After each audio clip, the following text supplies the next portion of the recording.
নমস্কার। আপনার পাশের জমি বিক্রি হয়ে গেছে, আপনি কি সেটা ফেরত পেতে পারেন?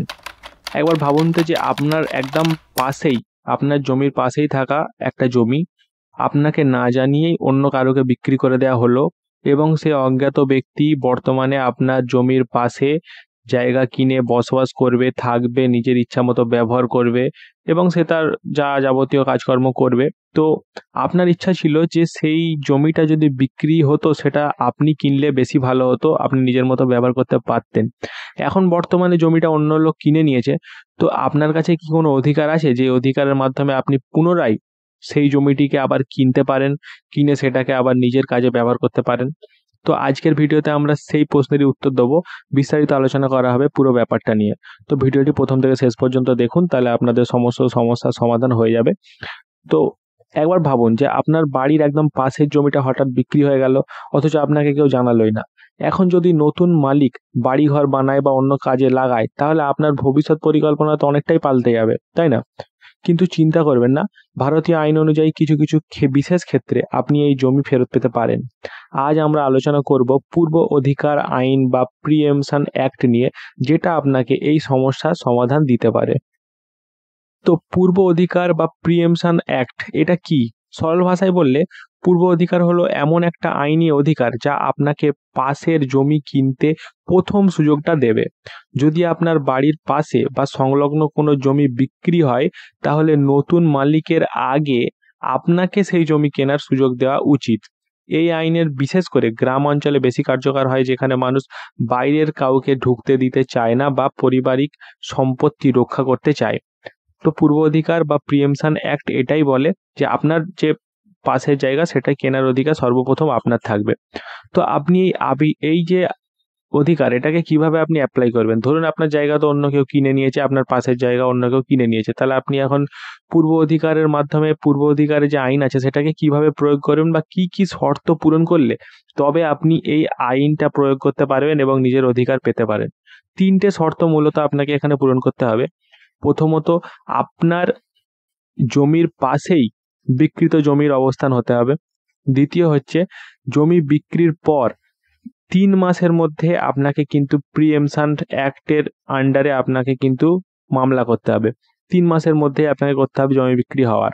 ৩ নম্বর হচ্ছে, যদি কোনো সরকারি প্রকল্প, শিক্ষা প্রতিষ্ঠান বা জনসেবামূলক কাজে বিক্রি হয়, তাহলে পূর্ব অধিকার প্রযোজ্য নয়। এই কথাটা কিন্তু আপনাকে মাথায় রাখতে হবে। তো কিভাবে পূর্ব অধিকারের মাধ্যমে জমি ফেরত পাবেন? এই যে প্রসেসটা, আপনার পাশের জমি তো বিক্রি হয়ে গেছে, তো আপনি কিভাবে সেই জমিটাকে পুনরায় নিজে কিনতে পারবেন বা নিজের নামে করতে পারবেন, তো সেই স্টেপগুলো ধাপে ধাপে আমি ব্যাখ্যা করব। ভালো করে এটা বোঝার চেষ্টা করুন।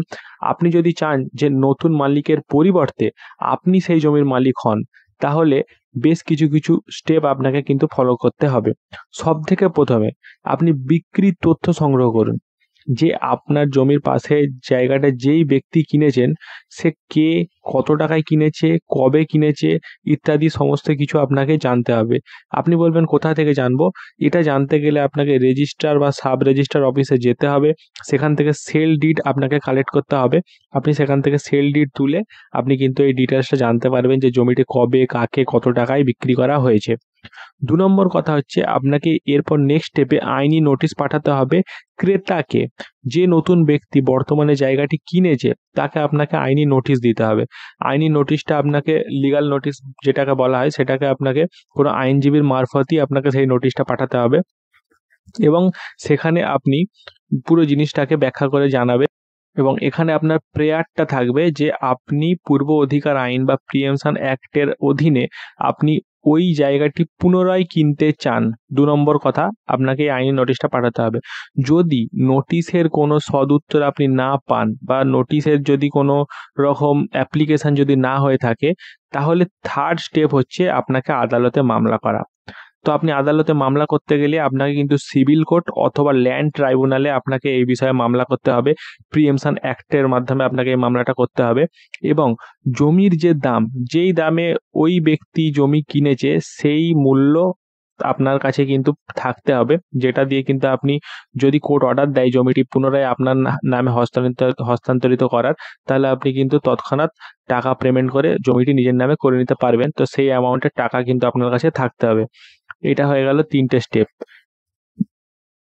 তারপরে আপনাকে মামলা করার পর আদালতের রায়ের অপেক্ষা করতে হবে। যদি আপনার দাবি বৈধ হয় তাহলে আদালত নতুন মালিকের জমি ফেরত দিতে বলবে এবং আপনি আইনি উপায়ে সেই জমির মালিক হয়ে যাবেন। তো এই পদ্ধতিতে প্রিএমশন অ্যাক্টের মাধ্যমে আপনার পাশের বিক্রি হয়ে যাওয়া জমিকেও কিন্তু আপনি পুনরায় পেতে পারেন বা আপনি পুনরায় সেই জমির উপর অধিকার কায়েম করতে পারেন। তো প্রিএমশন অ্যাক্টের শুধু কি সুবিধা আছে, কিছু কিছু অসুবিধাও আছে। তো সুবিধাগুলি এবং অসুবিধাগুলি আমি একবার ব্যাখ্যা করে দিই। তো প্রিএমশন অ্যাক্টের মাধ্যমে যেটা মেন সুবিধা সেটা হচ্ছে যে আপনি কম দামে জমি কেনার সুযোগ পাবেন, নিজের এলাকায় পরিচিত পরিবেশ বজায় থাকবে, বাইরের লোক এসে জমি দখল করতে পারবে না। এগুলো কিন্তু এই প্রিএমশন অ্যাক্টের যে গঠন করার মূল লক্ষ্য সেগুলো হচ্ছে এগুলো। এবং এর যে অসুবিধাগুলো দেখুন, যদি জমি সরকারি কাজে ব্যবহৃত হয় তাহলে কিন্তু এই আইন প্রয়োগ করা যাবে না। বিক্রি হয়ে গেছে আপনি জানতেই পারেননি, 3 মাস কেটে গেছে, তাহলে কিন্তু আপনি সেই জমিকে আর প্রিএমশন অ্যাক্ট অ্যাপ্লাই করতে পারবেন না। আপনার পাশের যে জমি সেটা একাধিক অংশ রয়েছে এবং তার মধ্যে বিভিন্ন অংশ বিভিন্ন ব্যক্তিকে বিক্রি করা হয়েছে, তাহলে কিন্তু আপনি পুরো জমির উপর প্রিএমশন অ্যাক্ট বা ওই আইনটা আপনি প্রয়োগ করতে পারবেন না। এখন তো বুঝতেই পারছেন যে পাশের জমি বিক্রি হয়ে গেলেও আপনি সেটি ফেরত পেতে পারেন, তবে সময় মতো পদক্ষেপ না নিলে সুযোগ কিন্তু হাতছাড়া হয়ে যাবে। তাই যদি এমন কোনো পরিস্থিতি আসে তাহলে দ্রুত আইনজীবীর সাথে যোগাযোগ করুন এবং পূর্ব অধিকারের সুবিধা নিন। ভিডিওটি যদি আপনার উপকারে আসে তাহলে লাইক করবেন, কমেন্ট করবেন এবং আপনার মতামত জানাবেন এবং চ্যানেলটিকে সাবস্ক্রাইব করবেন এবং পাশে থাকবেন। ভিডিওটি শেষ পর্যন্ত দেখার জন্য অসংখ্য ধন্যবাদ।